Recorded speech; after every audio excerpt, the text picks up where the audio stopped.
మనస్సుని బాగు చేసే, మానవత్వాన్ని మనకి మెప్పించే, మన జీవితాలని బాగు చేసే మధురం.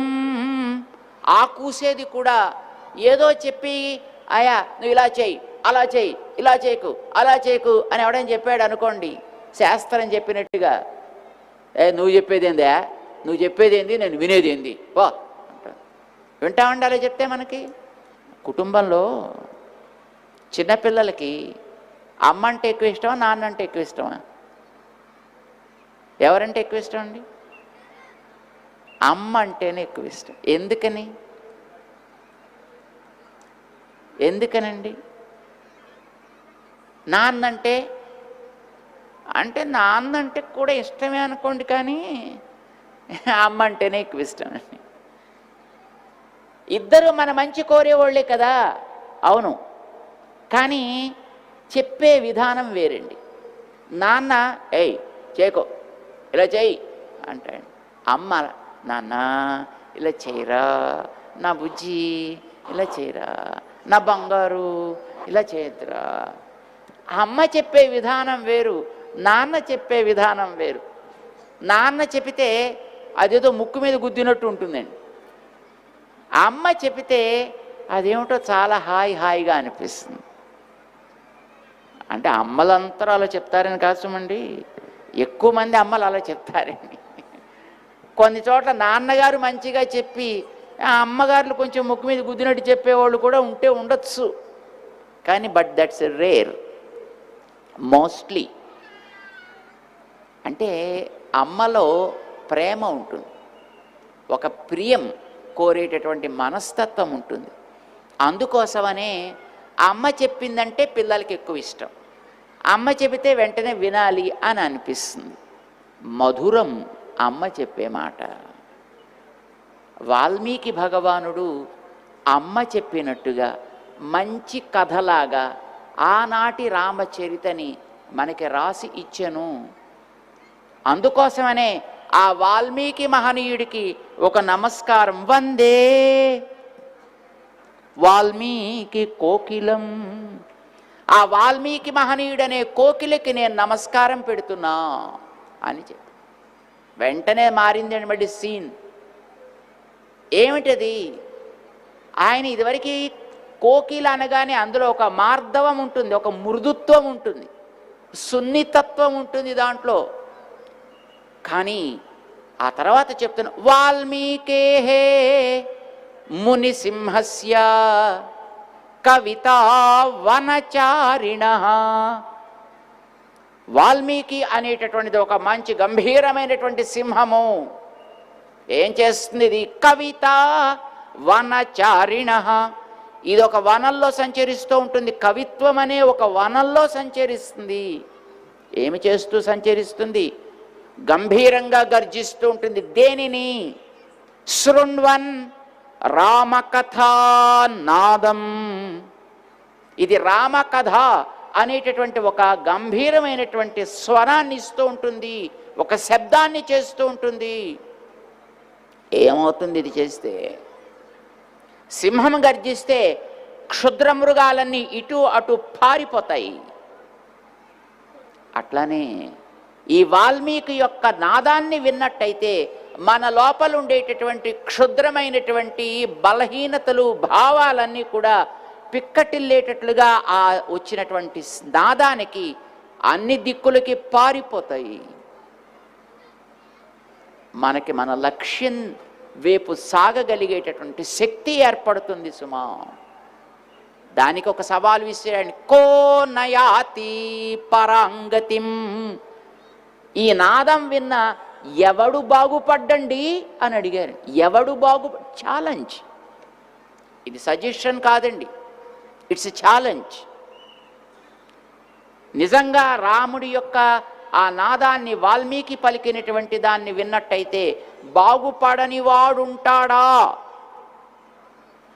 ఈ మాట అడగాలంటే ఎంత ధైర్యం ఉండాలండి. అంటే వాడు ఆస్తికుడా నాస్తికుడా అని ప్రశ్న వేయలా, ఈ జాతివాడా ఆ జాతివాడా అని ప్రశ్న వేయలే, ఈ కులమా ఆ కులమా అని ప్రశ్న వేయలే. ఈ భాష ఆ భాష అని పేరు వేయలే. అది ఎవడైనా విన్నాడు అని అన్నట్టయితే వాడు తరించకుండా ఉంటాడా, బాగుపడకుండా ఉంటాడా? అది విన్నవాడు బాగుపడి తీరును. ఇట్స్ ఎ ఛాలెంజ్, అదొక సవాలండి. రెండు పరస్పర వైరుధ్యమైంది. రెండు ధర్మాలు, ఒకటి కోకిల, ఒకటి సింహం, ఒకటి మృదువు, ఒకటి పరుషం. ఏమిటిది? ఇది వాల్మీకి యొక్క ఒక గంభీరమైనటువంటి రామాయణానికి ఉండేటటువంటి స్వభావము. ఇందులో మనకి పైన కనిపించేది అందమైన కథ. రాముడు ఎవడికి తెలియదండి, ఆయన దశరథుడికి పుట్టాడు, సీతమ్మని పెండ్లాడాడు, అడవికి వెళ్ళాడు.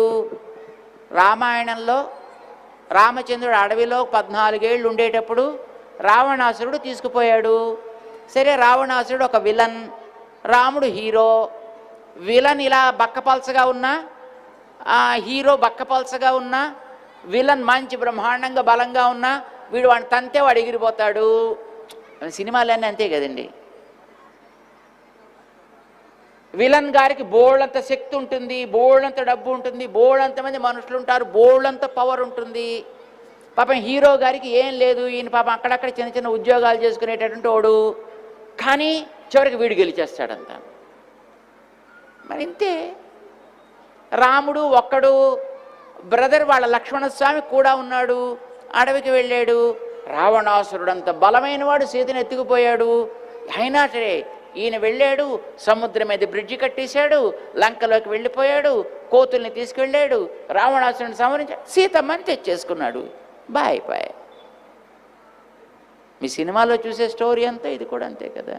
కానీ అంతే అయినట్టయితే ఈ పాటికి రామాయణాన్ని కూడా ఎప్పుడో మర్చిపోయి ఉండేవాళ్ళం మనం. రాముడి కథ కూడా కాలగర్భంలో అప్పుడే కలిసిపోయి ఉండేది.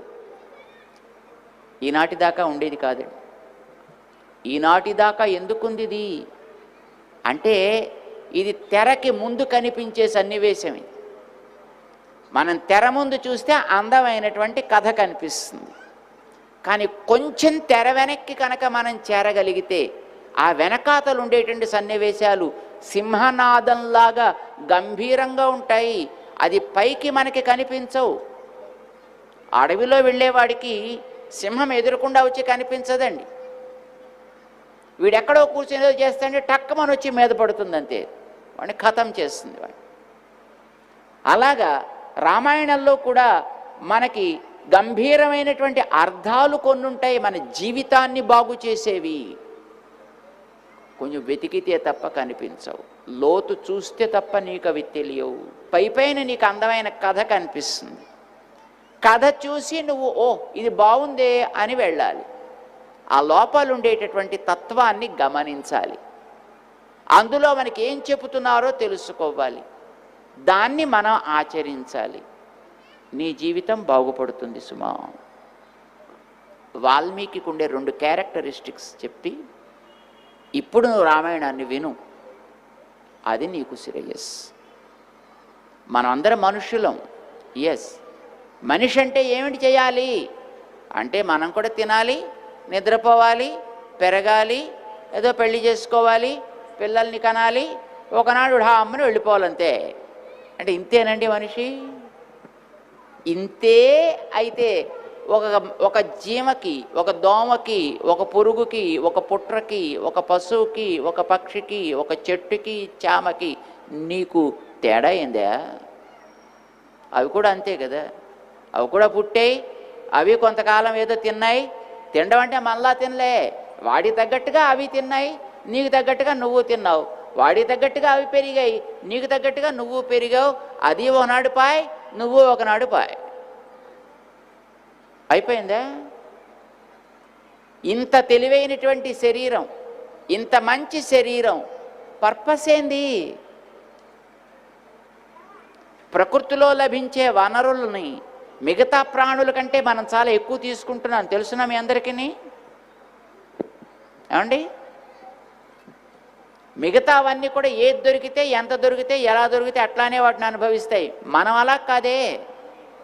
మిగతా ప్రాణులన్నీ కూడా చీకటి పడగానే ఎలక్ట్రిసిటీ వాడాలి అని అనుకోవండి.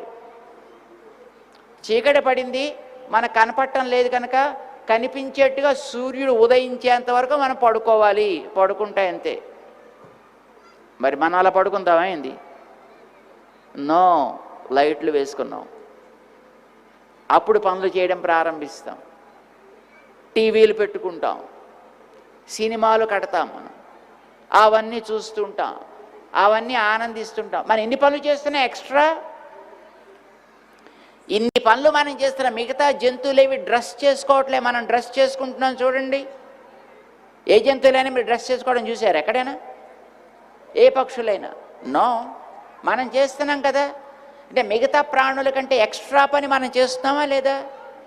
మిగతా ప్రాణులు చేయలేనంతగా ప్రకృతిలోంచి మనం తీసుకుంటున్నాం కదా, వాడుకుంటున్నాం కదా. మరి ఎక్కువ వాడుకునేవాడు ఎక్కువ పని చేయాలా వద్దా? మీ దగ్గర ఉద్యోగం చేస్తారు కదా కొంతమంది మనుషులు, మీరు పెట్టుకుంటారా? కొంతమంది మనుషులు పెట్టుకోరా?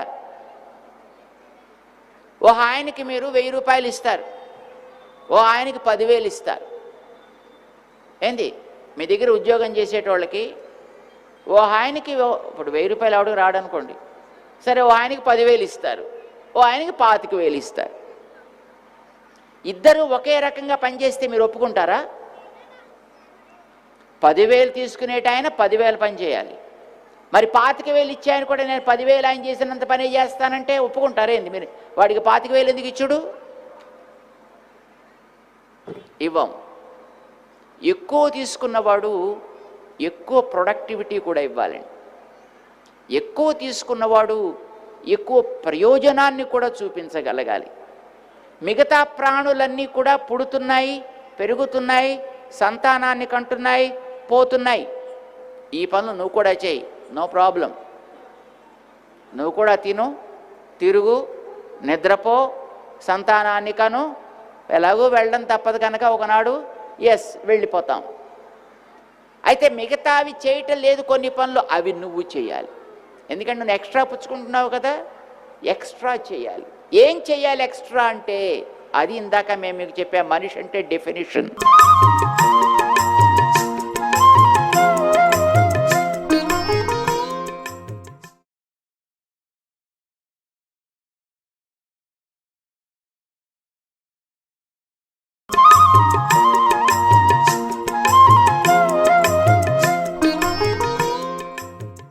ఏమన్నా ఇందాక మనిషి అంటే? మత్వా కర్మాణి సీవ్యతి. మత్వా ఆలోచన చేసి, కర్మాణి తన పనులని, సీవ్యతి కుట్టును. దేనికి కుట్టును అంటే ఈ సమాజం అనే వస్త్రానికి కుట్టును. ఈ సమాజం అంతా ఒక వస్త్రం అండి. ఈ వస్త్రానికి మనం కుట్టాలి. ఇప్పుడు మీరంతా డ్రెస్ వేసుకుంటున్నారు. ఇప్పుడు అక్కడ చాలా మంచి పెద్దలు కూర్చున్నారు అక్కడ, వాళ్ళందరూ ఒకే రకమైన డ్రెస్ అండి. వాళ్ళు వైట్ డ్రెస్ వేసుకున్నారు వాళ్ళంతా. ఏమండి? దానికి ఒక ఖర్చు ఉంటుంది, దానికి ఒక ఖరీదు ఉంటుంది. ఈ ముందర ఒక పిల్ల కూర్చుంది, ఈ అమ్మాయి ఒక రంగుల డ్రెస్ వేసుకుందండి. ఇలా కొట్టినటువంటి వాటిని గార్మెంట్స్ అంటారండి. ఏమండి? మామూలు డ్రెస్ వేరు, ఈ డ్రెస్ వేరు. ఏ డ్రెస్కి ఖరీదు ఎక్కువ ఉంటుందండి? ప్లెయిన్గా ఉండే డ్రెస్కి ఖర్చు ఎక్కువ, రంగురంగులుగా కుట్టిన డ్రెస్కి ఖరీదు ఎక్కువ? చెప్పండి. రంగురంగులు దానికి ఖరీదు ఎక్కువ. ఎందుకు?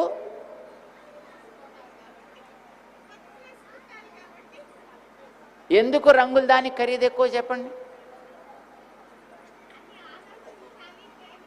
అసలు రంగులు దానికే ఖర్చు తక్కువ ఉండాలండి. ఎందుకు చెప్పమంటారా? ఇప్పుడు ప్లెయిన్ డ్రెస్ కొనాలనుకుంటే ఒక పెద్ద తాను కొని దాంట్లో వాడు సైజులు చూసి ఆ సైజులు తగ్గట్టుగా దాన్ని కట్ చేసి దాన్ని కుడతారు. ఒకటే క్లాత్ని కుడతారు. వాడికి పెద్ద బుర్ర అక్కర్లేదండి. వాడికి సైజులు తీసుకోవడం వస్తే చాలు. ఇదివరకు రోజుల్లో అలా కుట్టినటువంటి ఆ డ్రెస్సులో కట్ చేయగా వీడి సైజులకి తీసుకోగా మిగిలిన ముక్కలు ఉంటే అదంతా కూడా రఫ్ ముక్కలని వాటిని బయట పారేసేవాళ్ళు. స్క్రాప్, దాని అంతటిని బయట పారేసేవాడు. ఇప్పుడు మనకు కూడా తెలిసి వచ్చిందండి. ఇప్పుడు అన్న స్క్రాప్ పారేయకూడదు, వేస్ట్ మేనేజ్మెంట్ ఏమంటారు దాన్ని, వేస్ట్ మేనేజ్మెంట్ అని ఇప్పుడు కొత్త సబ్జెక్ట్ అండి. ఇప్పుడు కాలేజీల్లో కూడా పెద్ద సబ్జెక్ట్ అది, హోటల్స్లో ఒక పెద్ద సబ్జెక్ట్ అది, చదువుల్లో అది కూడా ఒక పెద్ద సబ్జెక్టే. వేస్ట్ మేనేజ్మెంట్ అంటే ఏంటి? వేస్ట్ మేనేజ్మెంట్ అంటే ఇదివరకు అలాగ బట్ట నుంచి ఒక డ్రెస్ కుట్టిన తర్వాత చెత్త ముక్కలు మిగిలితే అలా పారేసేవాళ్ళు కదా, ఆ పారేసే ముక్కల్ని ఎట్లా మళ్ళీ మంచి డ్రెస్ కింద మార్చవచ్చు, వేస్ట్గా ఉండే వాటిని ఎట్లా మేనేజ్ చేయొచ్చు. ఇప్పుడు ఆయన గారేమో వైట్ డ్రెస్ కొనుక్కున్నాడు, ఆయన గారేమో రెడ్ డ్రెస్ కొనుక్కున్నాడు, ఆయన గారేమో ఇంకో పింక్ డ్రెస్ కొనుక్కున్నాడు, ఆవిడ గారేమో ఇంకో డ్రెస్ కొనుక్కున్నారు, బ్లూ డ్రెస్ కొనుక్కున్నారు. ఈ నలుగురు కూడా డ్రెస్ కుట్టుకున్న తర్వాత కొన్ని ముక్కలు పారేస్తే ఆయన వచ్చి ఈ 4 ముక్కలు వేసుకుంటాడండి. ఆయన వేసుకొని ఏం చేస్తాడు, ఇక్కడ బ్లూ, ఇక్కడ బ్లూ, ఇక్కడ రెడ్, ఇక్కడ రెడ్, ఇక్కడ వైట్, ఇక్కడ వైట్, ఇక్కడ పింక్, ఇక్కడ పింక్, అలా పెట్టి ఒక డ్రెస్ తయారు చేస్తాడండి. టమాటా చూసారా? వేస్ట్గా పారేసిన ముక్కల్ని చక్కగా ఒక ఆర్గనైజ్డ్గా పెట్టి వాటన్నిటినీ కుట్టాడండి. కుడితే అప్పుడు ఆ డ్రెస్ చూపించగానే అమ్మో డ్రెస్ చాలా బాగుందే, ఒకే రంగులో కుట్టిన డ్రెస్ 500 రూపాయలు అయితే ఈ ముక్కలన్నీ పారేసిన వాటన్నిటినీ తెచ్చి చక్కగా నీటుగా కుట్టి తయారు చేస్తే దాని ఖరీదు 1500 ఉంటుందండి. అవునా కదా? ఎందుకు దానికి ఖర్చు ఎక్కువ? వేస్ట్ ముక్కల్ని ఎక్కడ పెడితే అందం వస్తుంది, ఎలా పెడితే అందం వస్తుంది అది తెలిసి వాడు దాన్ని చక్కగా తయారు చేశాడు. అందుకు దానికి విలువ పెరిగింది. ఇదివరకు ఇనప ముక్కలన్నీ తీసుకెళ్ళి బయట పారేసేవారండి, స్క్రాప్ అని. ఇప్పుడు ఆ ఇనప ముక్కలన్నిటితోటి రకరకాల బొమ్మలు తయారు చేస్తున్నారు. ఆ బొమ్మలు బోళ్ళంత ఖరీదండి. అది మన ఇంట్లో తెచ్చి పెట్టుకుంటామండి. ఐస్ క్రీమ్ తింటారా? వేసవికాలం ఐస్ క్రీమ్ తినేవాడికి ఆ కప్పులో ఒక స్పూన్ పెట్టిస్తాడండి. ఏదో పుల్ల మొక్క, ఒక కర్రని ఇలాగ కట్ చేసినటువంటి ఒక స్పూన్ పెడతాడు వాడు. ఏమంటారు దాని పేరు, ఏదో ఉందేమో నాకు తెలియదు. నాకు ఆ పుల్ల పెట్టి ఇస్తే ఇదివరకు ఆ తిన్న పుల్లలన్నీ పారేసేటోళ్ళండి. ఇప్పుడు అలా పారేసిన ముక్కలన్నీ తీసి దాంట్లో బొమ్మలు తయారు చేస్తున్నారు. ఆ బొమ్మకి బోళ్ళంత ఖరీదండి. వేస్ట్ ప్రపంచంలో ఏదీ ఉండదు. దాన్ని సరైన రీతిలో వాడగలగడమే తెలివి అంటే. ఈ ప్రపంచంలో పనికిరాని వాడెవడు ఉండడు, వాడడం చేతనైతే చాలు. మనకి వాడడం చేత కాదు కనుక ఈయన పనికిరోనోడు, ఆయన పనికిరోనోడు, ఆయన పనికిరోనోడు, ఎవడో పనికిరోనోడే, వీడొక్కడే పనికొచ్చేటోడు. కొంతమంది లోకంలో అలా ఉంటారు. ఏదో ఆడడం చేత కాక మధ్యలో ఓటోయింది అందుకండి ఒక ఆవిడ. అట్లాగా ఎవరిని ఎలా వాడుకోవాలో తెలియక అందరూ పనికిరానోళ్లే, నేను ఒక్కనే మంచోడిని అని తిరుగుతుంటాడు. కాదు, ఈ ప్రపంచంలో ఏది చెడ్డది లేదు. ఈ ప్రపంచం అంతా దేవుడు తయారు చేసింది అయితే ఇందులో చెడ్డదే ఉంటుందండి, పనికిరాందే ఉంటుంది ఈ ప్రపంచంలో, వేస్టే ఉంటుంది ఈ ప్రపంచంలో. వాడడం రావాలి. ఏది ఎక్కడ ఎలా వాడాలో తెలుసుకోగలిగితే అన్నీ మంచివే. మురికి కూడా మంచిదే కదండి. ఎందుకంటే మురికిలో కూడా బతికి కొన్ని ప్రాణులు ఉంటాయి కదా, వాటికి ఆ మురికి కూడా కావాలి. పేడ కూడా మంచిదేనండి. పేడ మంచిది కదా, ప్రతిదీ మంచిదే. కానీ ఏది ఎక్కడ పెట్టాలో తెలియాలి. ఇక్కడ ఏ ముక్క పెట్టాలి, ఇక్కడే ముక్క పెట్టాలి, ఇక్కడే ముక్క పెట్టాలి, ఇక్కడే ముక్క పెట్టాలి, ముందే ముక్క పెట్టాలి, వెనకే ముక్క పెట్టాలి, తెలిస్తే సరిపోయాయి. ఇప్పుడు ప్రపంచంలో పేడ కూడా మంచిదే అండి. గోశాలలో పెడితే పేడ మంచిది, ఆఫీసులో పట్టుకొచ్చి పెడతానంటే అది మంచిది కాదండి. ఏ వస్తువు ఎక్కడ పెట్టాలో తెలివి, అది తెలివి అంటే. ఎవడిని ఎలా వాడాలో అది తెలివంటే. ఎవరిని ఎక్కడ వాడాలో అది ఎవరి చేత ఎప్పుడు ఏ పని చేయించాలో అది తెలివంటేనండి. అది చూపించడం కోసం వచ్చాయండి రాముడు. కోతి కూడా మంచిదే, కొండముచ్చు కూడా మంచిదే, రాక్షసుడు కూడా మంచోడే, ఏడు మంచిది కాదు, ఉడత కూడా మంచిదే. దేన్ని ఎట్లా వాడాలో తెలుసుకో అబ్బాయి, బస్. అది తెలియకపోతే రావణాసురుడికి తమ్ముడు కూడా చెడ్డవాడే అయ్యాడు ఆయనకి. అది తెలిసింది కనుక రామచంద్రుడికి అన్ని పనులు సవ్యంగా సాగాయి. ఆలోచన అంటే అదే. చేత వ్యర్థంగా అని అనుకునేటటువంటి వస్తువులన్నిటినీ కూడా చక్కగా కూర్చి ఈ సమాజం అనేటటువంటి ఒక పెద్ద ఆకృతిని కనుక మనం అలంకరించగలిగితే వాడు మనిషి. అందుకే దానికి సీవనము అని పేరు పెట్టారు. సీవ్యతి అంటే కుట్టుట అని అర్థం అండి. సమాజాన్ని కుట్టడం ఏమిటండి? మన సమాజాన్ని కుడతామా? ఎస్, కుట్టాలి. ఎట్లా కుట్టడం అంటే, మన సమాజాన్ని ఇప్పుడు ఇవాళ చూస్తున్నాం, కులాల పేరుతోటి, వర్ణాల పేరుతోటి, వర్గాల పేరుతోటి, పదవుల పేరుతోటి, పార్టీల పేరుతోటి, ఆస్తుల పేరుతోటి, అంతస్తుల పేరుతోటి, మతాల పేరుతోటి, రంగుల పేర్లతోటి విడదీసి విడదీసి ముక్కలు చెక్కలు చేస్తున్నారు. We are seeing that.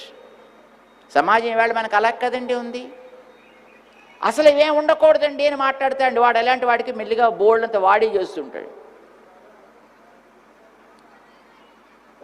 ఇవన్నీ సమాజంలో ఉండాల్సినవే.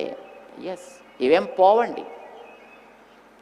రామానుజాచార్యుల వారు అని మహానుభావులు, 1000 ఏళ్ల క్రితం ఉండేటటువంటి ఆచార్యులండి. ఆయన కూడా కులాల అన్నిటి గురించినటువంటి మాట మాట్లాడారండి. వారు కూడా సమాజాన్ని గురించి మాట్లాడారు. అందుకే రామానుజాచార్యుల వారు అట్లా మాట్లాడలేదండి. కులాలు, మతాలు, జాతులు, వర్ణాలు, వర్గాలు ఇవేం తీయక్కర్లేదా?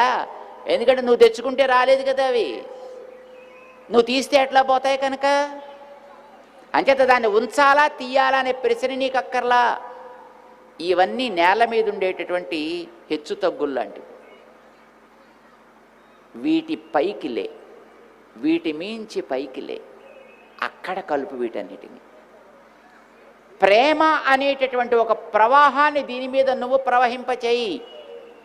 మీ అందరికీ తెలుసును, మనం చూసేటటువంటి రోడ్ల మీద హెచ్చు తగ్గులు ఉంటాయి. ఒకచోట చిన్న చిన్న గుంటలు ఉంటాయి, ఒకచోట మెరకలు ఉంటాయి, ఒకచోట మళ్ళీ కిందకుంటుంది.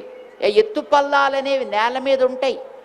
కానీ ఒక పెద్ద వాన వచ్చింది అనుకోండి, ఒక పెద్ద ప్రవాహం వచ్చింది అనుకోండి, ఆ ప్రవాహం వచ్చినప్పుడు ప్రవాహం పైన సాగితే మొత్తం అంతా కూడా ఒక్కటే గీత గీస్తే ఎట్లా ఉంటుందో అట్లాగే ఈక్వాలిటీ వచ్చేస్తుంది. చూసారు ఎప్పుడైనా? మేము అప్పుడప్పుడు మన దగ్గర పక్కన పాలమాకుల చెరువులు లాంటి వాటిని చూస్తుంటాం. మామూలుగా మనకి ఇలాంటప్పుడు వెళ్ళినట్టయితే ఒకచోట గుంట, ఒకచోట ఎత్తు, ఒకచోట మట్టి, ఒకచోట బురద, ఇవన్నీ ఉంటాయండి. ఒకచోట మొక్కలు గిక్కలు అన్నీ ఉంటాయి. కానీ వాన వచ్చినప్పుడు కనుక వెడితే అంతా ఒక్కటే ప్లెయిన్గా అన్నట్టు అవుతుంది. నేల మించి పైకి లే, అక్కడ చూడు ఈ సమానతని. అంచేత శరీరాల దగ్గర నువ్వు సమానత్వం నువ్వేం తేలేవు. ఆయన లావుగా ఉంటాడు, ఒక ఆయన సన్నగా ఉంటాడు.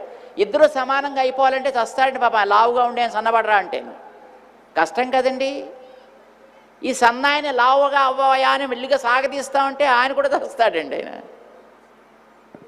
అంచేత ఇవి రెండు సమానత్వం కాదు మనం చేయాల్సింది. శరీరాలని దాటి లోపలుండేటటువంటి మానవత్వాన్ని చూడు. ఈ శరీరం అనే హద్దులోంచి పైకిలే, నువ్వు కూర్చొని చోటు నుంచి ఒక్క మెట్టు పైకిలే, అక్కడ చూడు సమానత్వాన్ని. ఇది మనకు కావాల్సిన సమానత్వం. అది చూశాడు రాముడు. ఎవరిని శారీరకంగా వీడు నాకు మిత్రుడు, వీడు నాకు శత్రువు అని ఎవరిని అనుకోలేదండి ఆయన. ఎవరిని ద్వేషించలేదు, ఎవరిని నెత్తికెక్కించుకోను లేదు. తప్పు చేస్తే తప్పుని దండించాడు, మంచి చేస్తే మంచికి మెప్పు చెప్పాడు ఆయన. ఇది మనిషికి కావలసింది. అది చూస్తూ ఈ సమాజంలో ఉండేటటువంటి రకరకాలుగా చీలికలుగా పీలికలుగా అయిపోయినటువంటి ఈ జాతులన్నీ ఉన్నాయే మానవులందరినీ, వీటన్నిటినీ చక్కగా మంచి వస్త్రంగా తయారు చేయాలి. దేనితో? నీ ప్రవృత్తితో, నువ్వు చేసే పని ద్వారా. అలా నువ్వు కనుక పని చేయగలిగితే, అంటే వీటన్నిటినీ కూడా ఒక చోటకి తెచ్చి, ఈ రంగు ముక్క ఈ రంగే, ఈ రంగు ముక్క ఈ రంగే, కానీ రెండు కలిసి ఉండాలి. చూసారా బట్టలు ఎలా తయారు చేస్తారు? ఈ గార్మెంట్స్ కుట్టేటోళ్ళు రంగులన్నీ మార్చేస్తారా ఏంది? ప్లెయిన్ క్లాత్ కింద తయారు చేస్తారా? నో, ఏ రంగు ఆ రంగే, కానీ అన్నీ కలిసి ఒక అందం.